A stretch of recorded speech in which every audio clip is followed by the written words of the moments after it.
Hey, it has been a while. Sorry it's so long since the last one of these, but things got a bit manic in December, just couldn't actually fit in any filming of these. But new year, new puzzle, we're back with this one, which is PicoLock. This is a pretty tough little lock puzzle.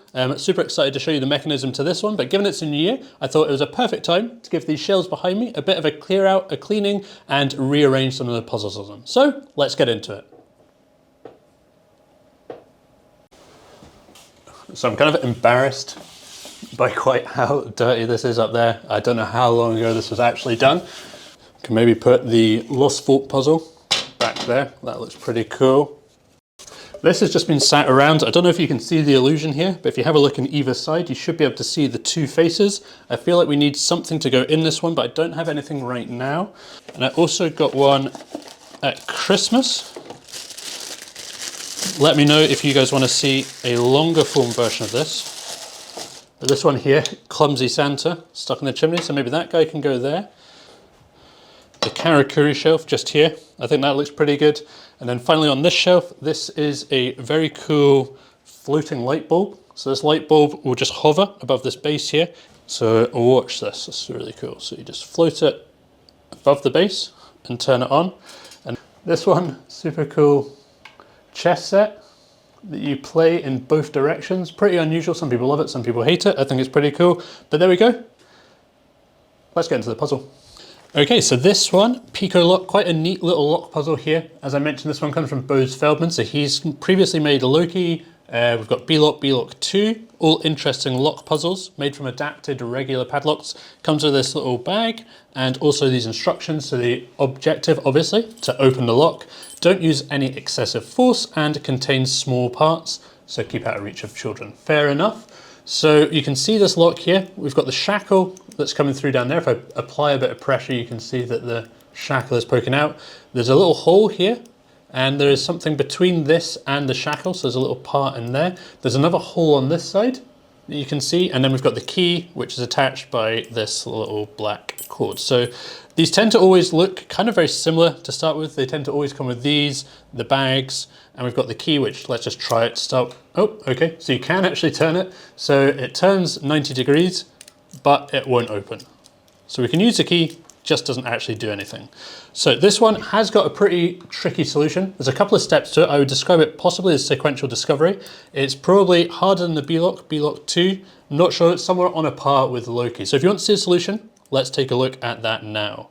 So we need to use this key in the lock, and you can discover that you can actually turn it, you can actually turn it when it's facing this way around with the key at the top, but if we put the key to the bottom, it doesn't actually turn. So there's obviously something inside there that's preventing this key turning, but only when you have it in one position, not the other. So we could turn it into this position, turn it upside down, and turn it back, but we can't turn it from the locked position here over.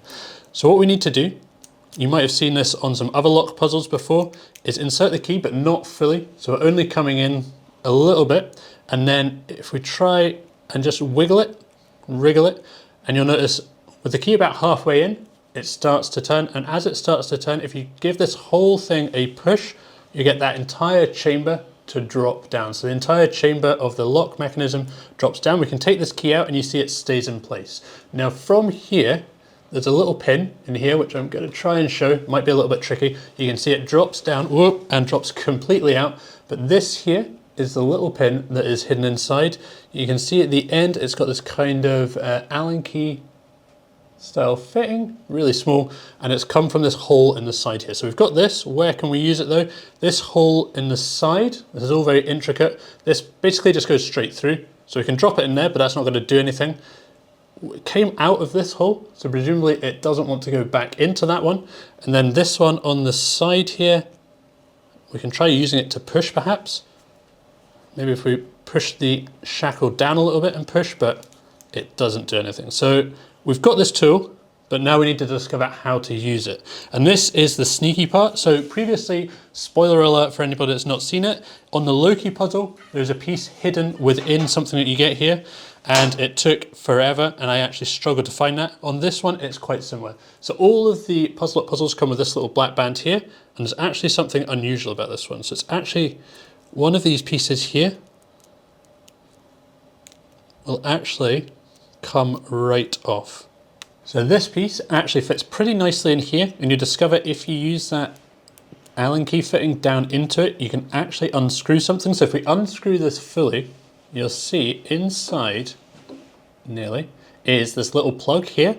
So we've pulled out this little plug, and now this whole bit drops down, leaving just this piece, which is going to be really hard to show, but I'm just going to try, and you can see it's got this little edge to it that looks like you can now use this as a tool. So we have this hole here that fits all the way through, and we can actually fit this now into the hole here. So if we push it all the way in, you can actually fit it right in there, and you can twist it. And if we twist it, if I twist it in one direction,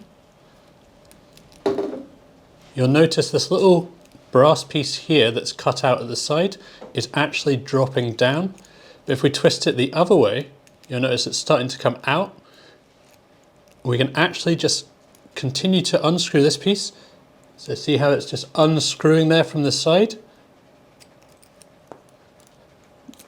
Remove our tool, and the padlock now opens. That is so ingenious, very clever. We just had this hole cut out through the shackle here. But I love the way you discover the tools along the way. I love these kind of puzzles where it's discovery, use those tools to discover the next part and find it. Lots of little pieces here, easy to lose, but overall a really cool puzzle. So that's it for today's video. Thanks so much for joining. If you do subscribe, I think it's going to be a really good year on this channel. But thanks for watching, and I'll see you in the next one.